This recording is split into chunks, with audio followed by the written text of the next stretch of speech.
to Thoughts That Can Change Your Life with me, Reverend Lee. So I thought I'd explore something. It's a big topic for a couple minutes, but a couple minutes on a big topic is always good, and that is emotions.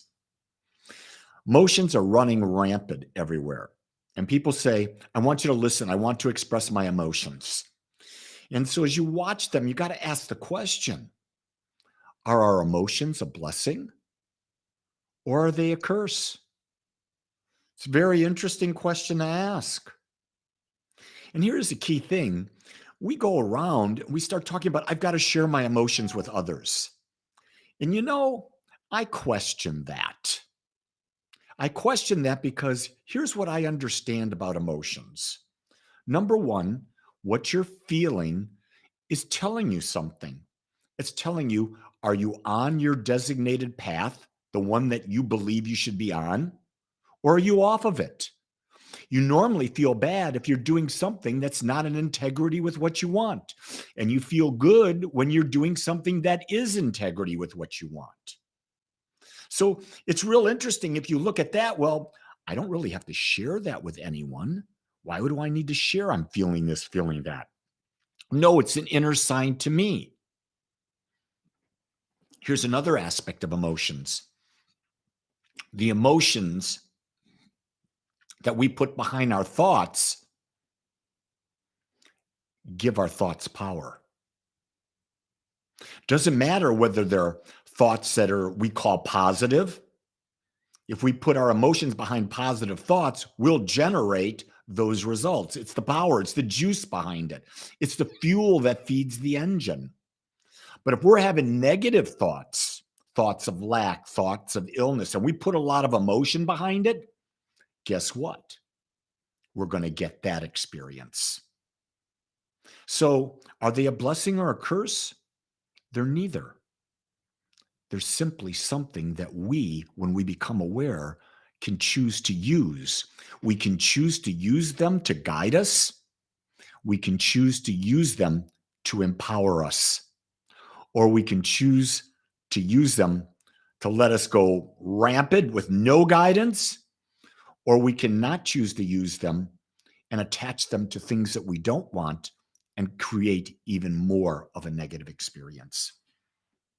See, here's a key thing about when you have these negative emotions, things that are not in alignment, and you hold on to them and you allow them to build and build and build and build. What does it do? Well, it creates stress. What does stress do? It weakens the body, doesn't it? It breaks down the immune system. We become more susceptible to things that we wouldn't be susceptible for if our immune system were fully functioning. It also prevents us from healing faster because these stressful emotions have to be dealt with. It takes away energy that we could be using for something else. Emotions are really, really powerful. The question we want to ask ourselves is, are we using them or are they using us? I'm afraid today they are using us. You think about everything going on right now. Fear, one of the most powerful emotions available. How are people motivated? 90% of people are motivated by fear. Very few people, 10%, are motivated by the seeking of pleasure, of the good. When you start to embody that, you realize that to be one who uses their emotions and understands them and is seeking a more expansive, fulfilling life, you're not going to be one of the masses. The masses are pretty much stuck in 90% fear. I choose not to be in fear to the best of my ability. I choose to constantly focus on what is my path, what drives me, what juices me, what can I do to experience greater love, what can I do to give greater love. What I've learned is that when you look at energy, in particular the energy centers, the chakras, the chakra where all healing takes place is the heart. When the heart is open to give and to receive, healing naturally occurs. Today is Saturday, and if you're listening on a Saturday and you have time, 10 a.m. Central Time, join me for one of our healing sessions. We do it every Saturday at 10 a.m. Central. It's 1 hour. It's where we give love and we receive love back.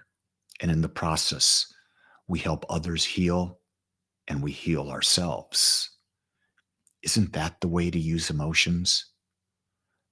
To support others in their healing to find truth, and in doing so, find our own healing and our own truth, and at the same time be able to receive energy from others? Not their emotions, but a state of oneness, a state of connectedness. People say to me, Lee, what does it feel like to be connected? I can't describe it. How do you describe oneness? I can't, but I know it. It's beyond being able to be described because it's infinite. And when it's infinite, no words can possibly give it justice. With that, my beautiful ones, you decide for yourself. Are your emotions a blessing or a curse? Better yet, decide how are you going to use your emotions? Are you going to use them as a light, a pathway to a greater life? Are you going to use them to put power behind that which you choose? Or are you going to remain unconscious and let them control you? With that, make it a great one. Aloha.